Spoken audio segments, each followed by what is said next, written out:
आज हम लोग बौद्ध धर्म के बारे में देख रहे थे। उसी के आगे हम लोग जो है चर्चा करेंगे आज। तो हम लोगों ने अभी तक देखा कि भगवान गौतम बुद्ध के बारे में, उनका जन्म, जन्मस्थान, मृत्यु, मृत्यु स्थान, माता का नाम, पिता का नाम, पत्नी, पुत्र, मौसी, तपस्या स्थल, वृक्ष, नदी, ज्ञान की प्राप्ति, वर्ष आदि बातों पे हम लोग जो है चर्चा कर चुके हैं। और भगवान गौतम बुद्ध के बारे में देखेंगे कि इनका जो जीवन था वह कर्म मार्ग पर पूर्ण रूप से जो है चल रहा था। इन्होंने जनता में व्याप्त बुराइयों को दूर करने के लिए जो नीति अपनाई,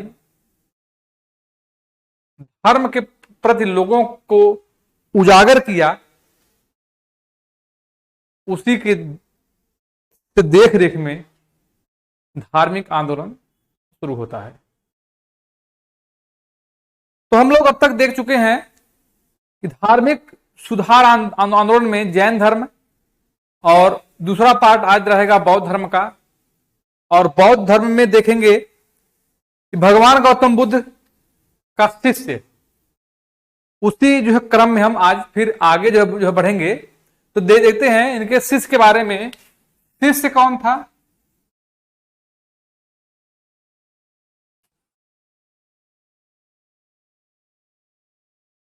शिष्य था आनंद। जब भगवान गौतम बुद्ध को ज्ञान की प्राप्ति हुई, जब भगवान गौतम बुद्ध को ज्ञान की जो प्राप्ति हुई, तो वह उर्वेला से ऋषिपत्तनम चले गए। कहां से कहां गए? उर्वेला से ऋषिपत्तनम चले गए। और ऋषिपत्तनम में जाकर के उन्होंने, ये सारनाथ में है, ऋषिपत्तनम नामक स्थान जो है वो सारनाथ में है। यह उर्वेला से चलकर पहुंचते हैं ऋषिपत्तनम, और ऋषिपत्तनम आपका सारनाथ वाराणसी में है। और वहां पर जाकर के उन्होंने 5 ब्राह्मणों को अपना पहला उपदेश दिया। 5 ब्राह्मणों को अपना पहला उपदेश जो है देते हैं। और यही जो था, यह धर्म परिवर्तन जो है कहलाता है, या इसी को हम धर्म चक्र प्रवर्तन कहते हैं। यदि आपसे पूछा जाए कि भगवान गौतम बुद्ध का पहला उपदेश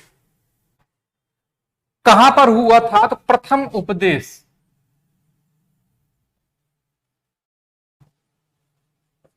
उपदेश ऋषिपत्तनम में।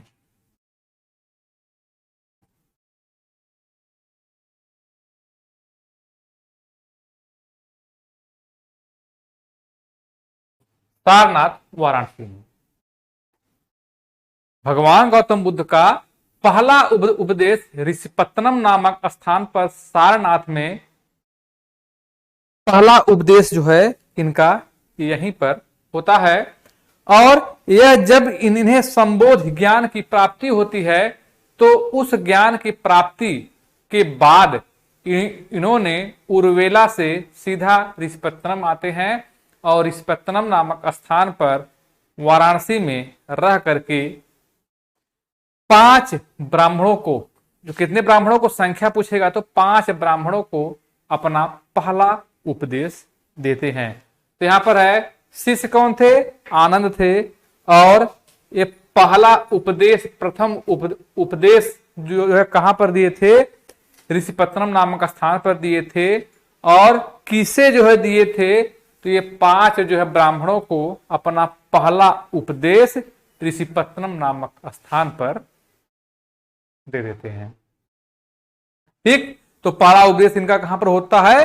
ऋषिपत्तनम में, सारनाथ में। प्रचार प्रसार की भाषा,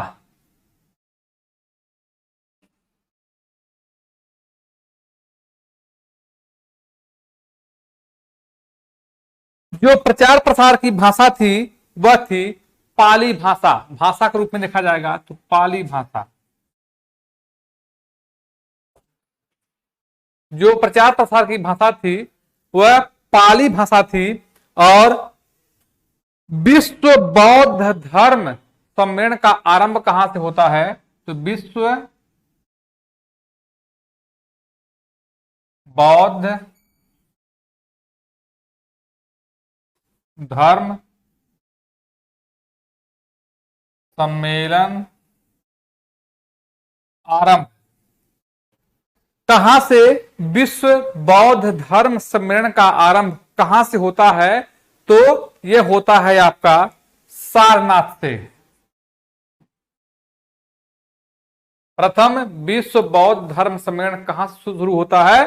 तो सारनाथ यानी कि वाराणसी से पहला विश्व धर्म सम्मेलन आरंभ किया जाता है। और प्रथम भिक्षुणी अगर पूछता है कौन है? प्रथम भिक्षुणी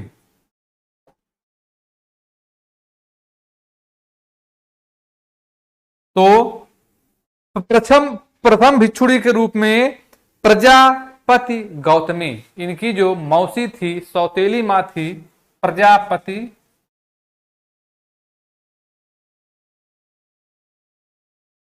गौतमी, इनकी प्रथम भिक्षुणी बन जाती है। तो जो प्रचार प्रसार की भाषा क्या थी? पाली भाषा थी। और विश्व बौद्ध धर्म सम्मेलन का आरंभ कहां से होता है? सारनाथ से होता है। और प्रथम भिक्षुणी कौन थी? तो प्रजापति गौतमी जो थी वह प्रथम भिक्षुणी के रूप में जानी जाती हैं। और सर्वाधिक वर्षावास,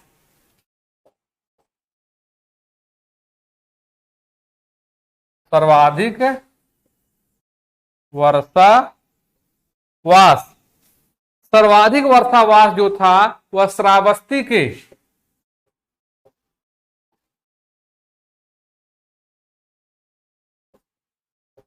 सहेत महेत, श्रावस्ती के सहेत महेत नामक स्थान पर इनका सर्वाधिक वर्षावास हुआ था। यहां पर सर्वाधिक वर्षावास से तात्पर्य है एक वर्ष में सबसे अधिक समय तक, एक वर्ष में सबसे अधिक समय तक कहां पर वास किए थे, इसी को सर्वाधिक वर्षा वास कहते हैं। इसी को सर्वाधिक वर्षा वास कहा जाता है। और यह जो है श्रावस्ती के सहेत महेत नामक स्थान पर सबसे अधिक जो है वर्षा वास किए थे। गौतम बुद्ध और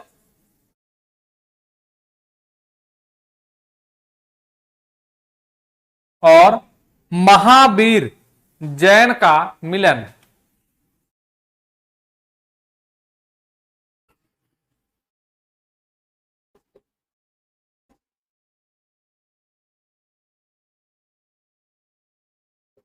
कहां होता है? तो राजगीर में। ये दोनों लोग कहां पर मिलते हैं? राजगीर में। राजगीर आपका बिहार में स्थित है। और बिहार में दोनों लोग राजगीर नामक स्थान पर भगवान गौतम बुद्ध और 24वें जैन धर्म के 24वें तीर्थंकर महावीर स्वामी, दोनों लोग का जो मिलन होता है, अर्थात ये दोनों लोग समकालीन माने जाते हैं। दोनों लोग का मिलन जो है राजगीर अर्थात राजगृह या गृह ब्रज, राजगीर या राजगृह या गिर ब्रज नामक स्थान पर जो है होता है। और कब ये दोनों जो है समकालीन थे, दोनों का जो मिलन था वो राजगीर नामक स्थान पर हो जाता है। इसके बाद देखेंगे जीवन की महत्वपूर्ण बात, जीवन की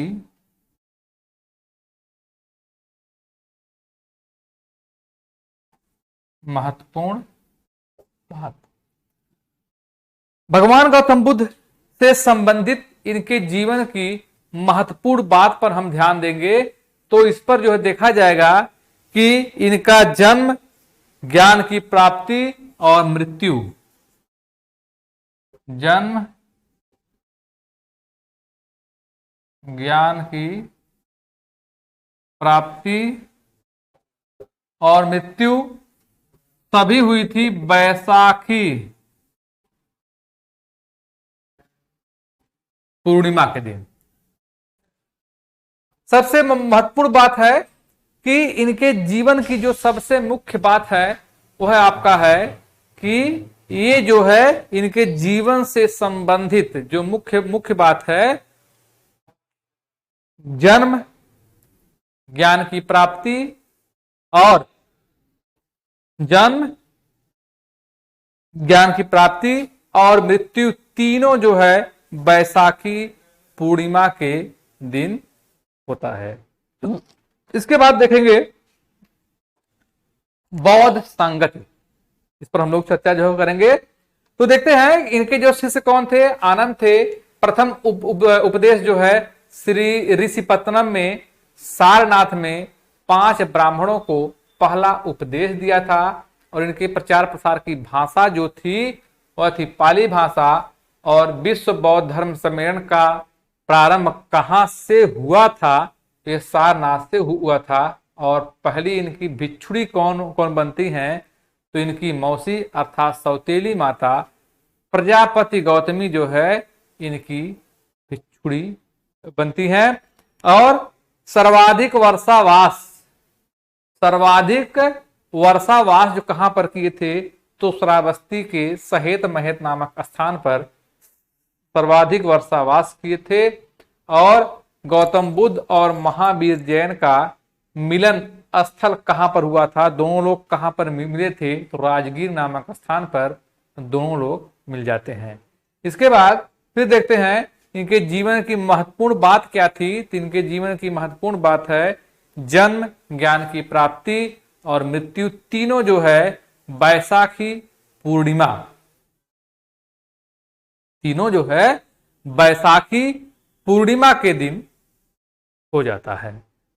तो ये था जो है महत्वपूर्ण इनके जीवन की बात। अब हम लोग देखते हैं बौद्ध संगति।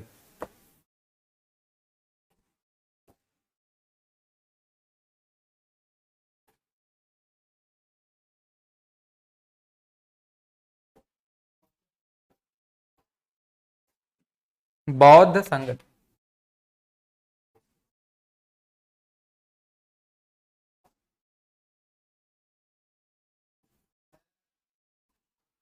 बौद्ध संगीति या बौद्ध महासभा।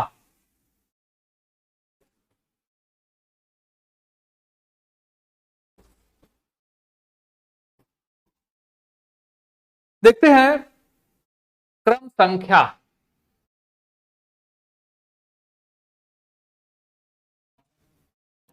जो क्रम संख्या के बाद वर्ष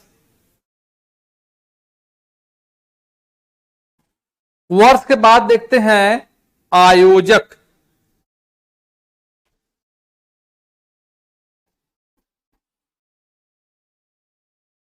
आयोजक के बाद देखते हैं अध्यक्ष। और अध्यक्ष के बाद देखते हैं स्थान। जो क्रम संख्या, वर्ष, आयोजक, अध्यक्ष, स्थान। तो क्रम संख्या में लिखेंगे हम लोग 1। वर्ष में देखेंगे 483 ईसा पूर्व।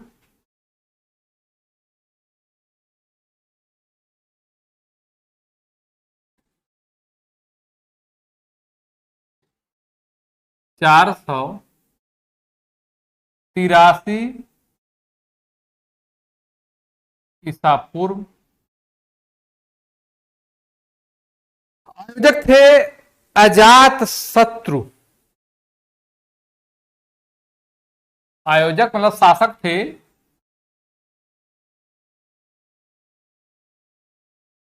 अजात शत्रु और अध्यक्ष थे महाकश्यप।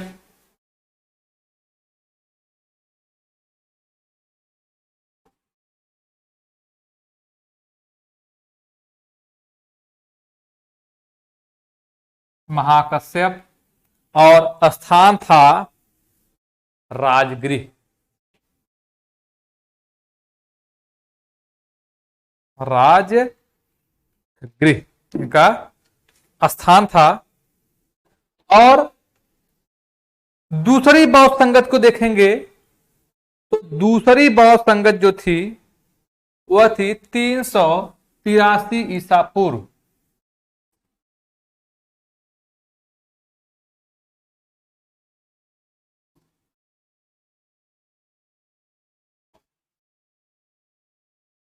तीन सौ तिरासी ईसा पूर्व। अध्यक्ष शासक या आयोजक थे साबा कमीर या सर्वकामी।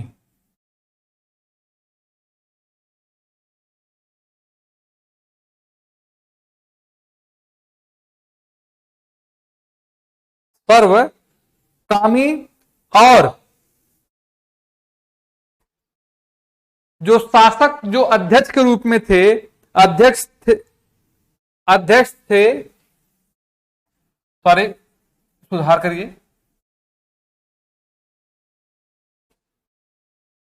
क्रम संख्या आपका 2, वर्ष है 483 ईसा पूर्व।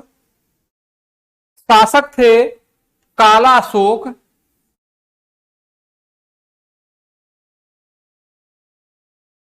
या काकवर्ण। अध्यक्ष के रूप में देखा जाए तो साबा कमीर या सर्वकामी।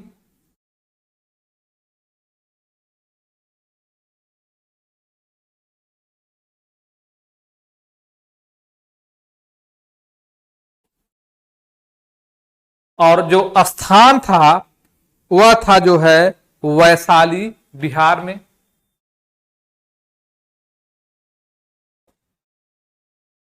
क्रम संख्या देखेंगे 3,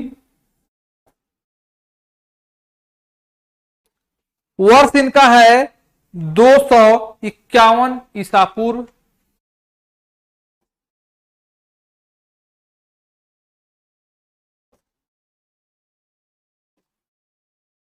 शासक या आयोजक के रूप में देखा जाए तो अशोक महान थे। अशोक।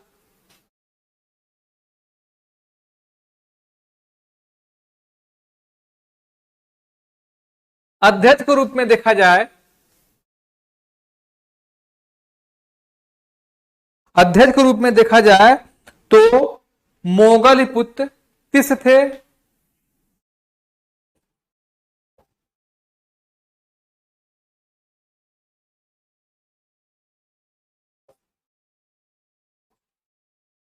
और स्थान पर देखा जाए तो पाटिलपुत्र।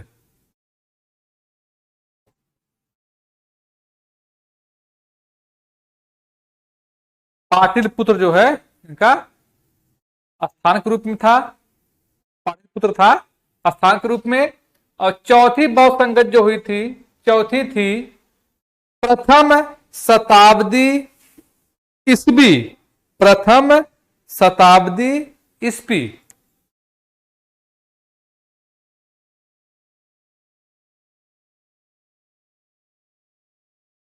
या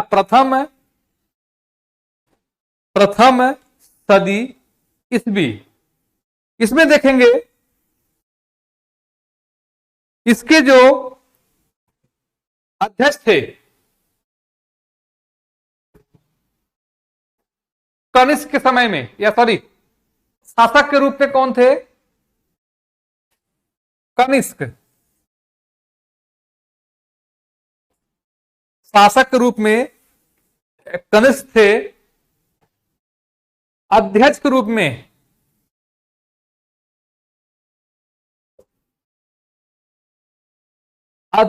रूप में जो थे वो आपके थे वसुमित्र, वसुमित्र।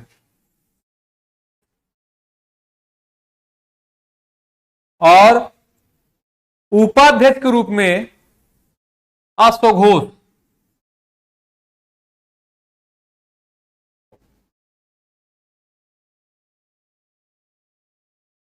और स्थान था आपका कुंडलवन, कश्मीर।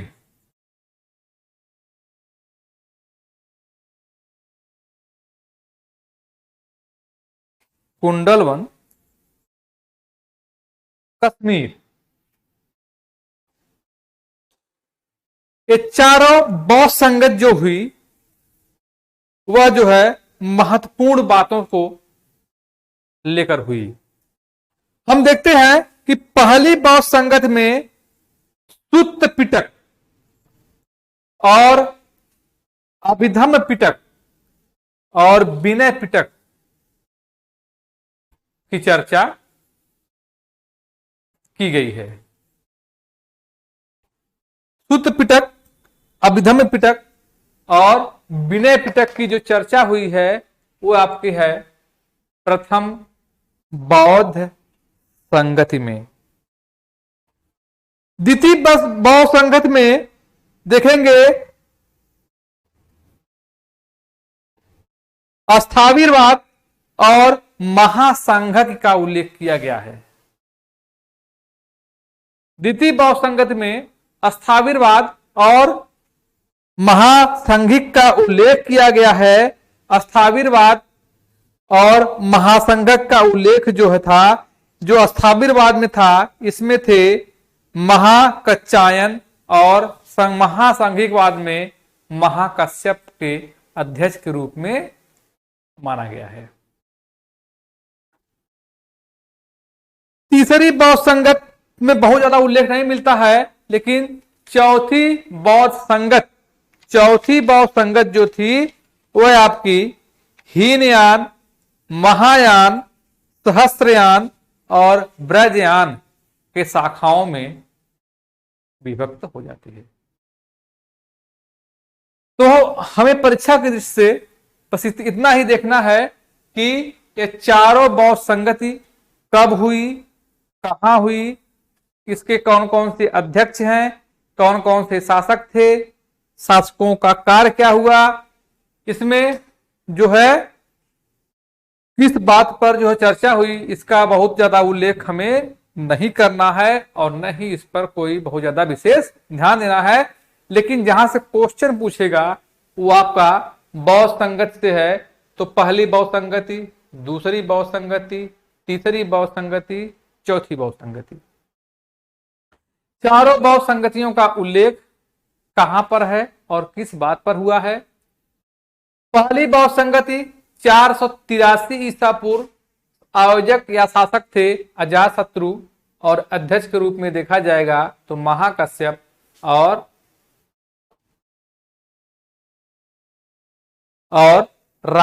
स्थान आपका है राजगृह या राजगीर।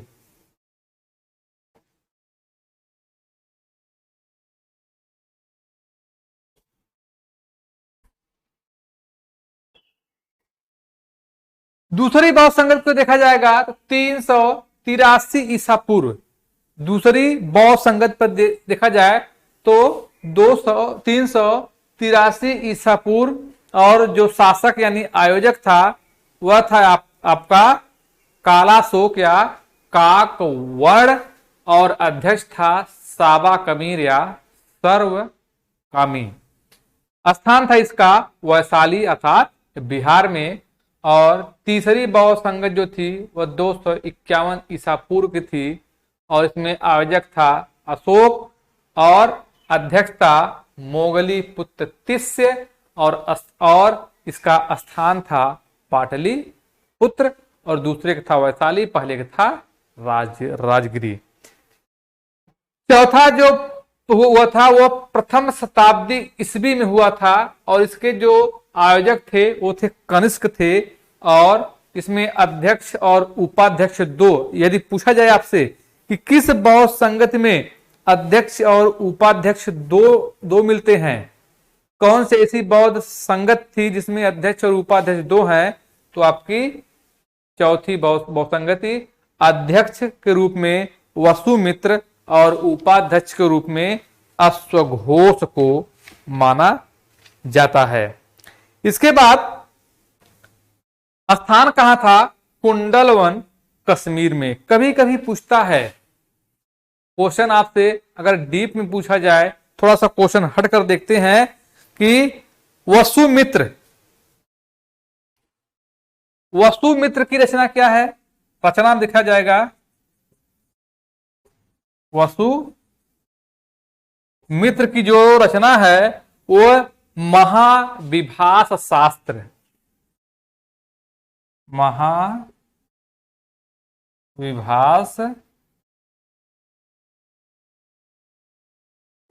शास्त्र के रूप में था।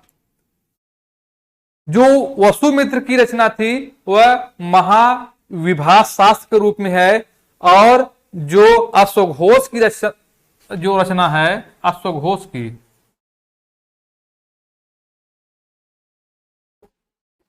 इनकी रचना पूछी जाती है कि अश्वघोष की रचना कौन सी है। तो अश्वघोष की जो रचना थी वह थी बुद्ध चरित्र सौंदर्यानंद,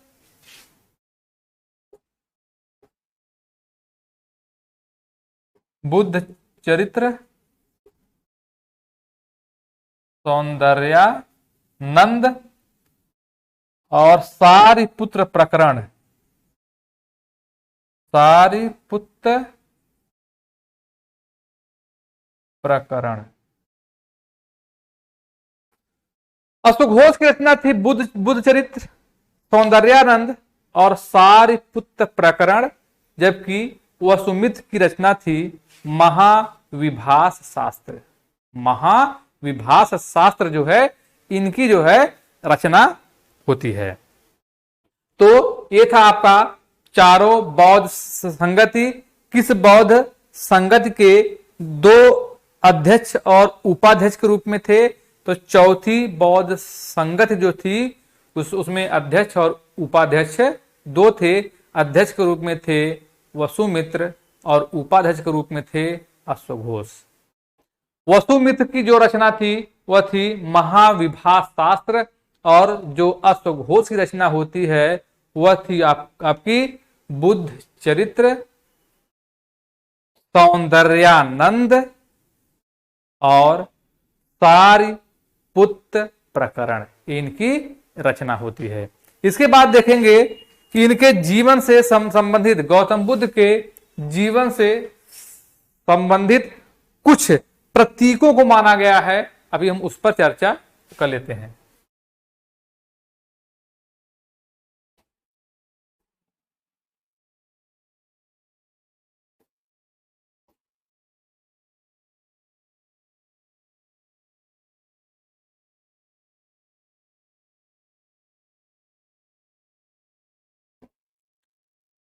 देखेंगे गौतम बुद्ध के बारे में। पहला इनका है जन्म। जन्म का प्रतीक क्या मानते हैं? कमल व ताड़। भगवान गौतम बुद्ध के जन्म का जो प्रतीक माना जाता है वह प्रतीक कमल व ताड़ माना जाता है। तो कमल व साड़ जो है, जो माना जाता है, कमल और साड़, कमल व साड़। इनका जो घर का त्याग जो है, गृह त्याग क्या मानते हैं? गृह त्याग में घोड़ा,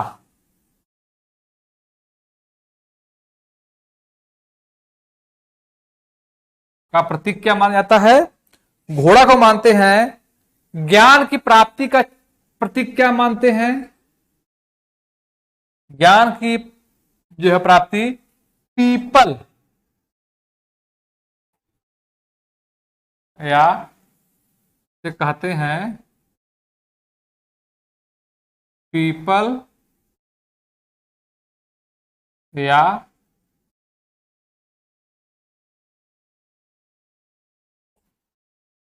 बोधि वृक्ष, पीपल या बोधि वृक्ष।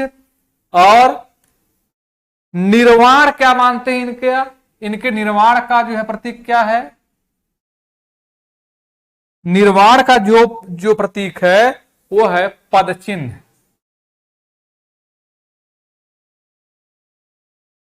इनके निर्वाण का जो प्रतीक है वह जो है पद चिन्ह माना गया है। और मृत्यु का इनका जो प्रतीक क्या माना गया है? मृत्यु का प्रतीक है स्तूप।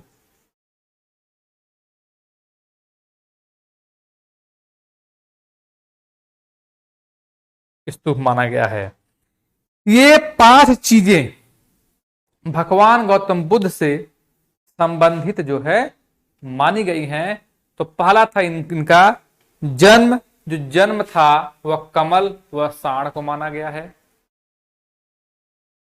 गृह त्याग घोड़ा को माना गया है। ज्ञान जो है पीपल अर्थात बोधि वृक्ष को माना गया है। और निर्वाण जो है पद चिन्ह, यानी पैर के चिन्ह जब चले थे तो पैर के चिन्ह को माना गया है। और जो मृत्यु था, मृत्यु को स्तूप के रूप में मान लिया गया है। तो यहां तक हम लोग देख चुके हैं कि भगवान गौतम बुद्ध के बारे में जो है इनकी जो है मुख्य मुख्य जो बातें थी इस पर हम लोग जो है चर्चा जो कर लिए हैं। और कुछ जो है इनके बौद्ध जो है सिद्धांत हैं, देखते हैं बौद्ध सिद्धांत।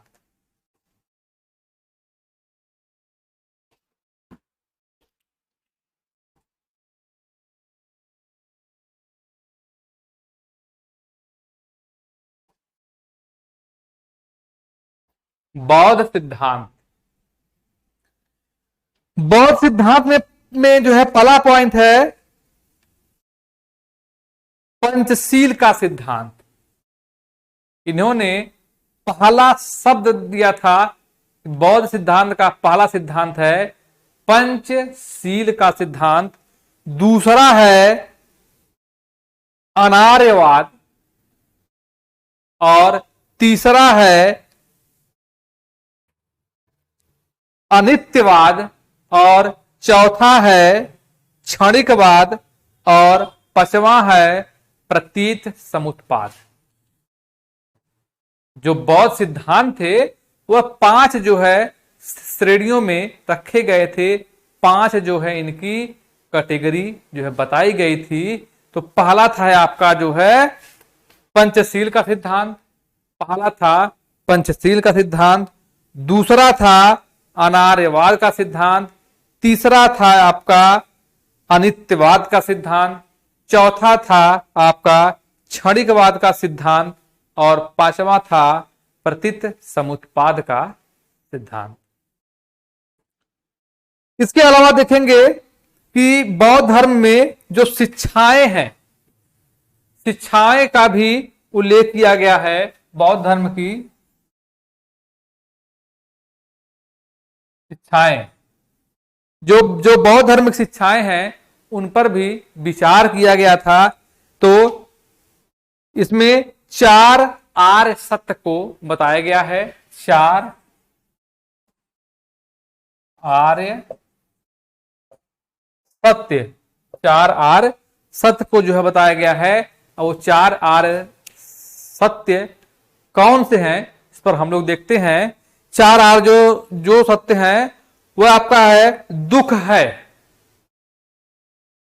पहला जो आर्य सत्य है वह दुख है। और जब दुख है तो अर्थात संसार दुखों का घर है।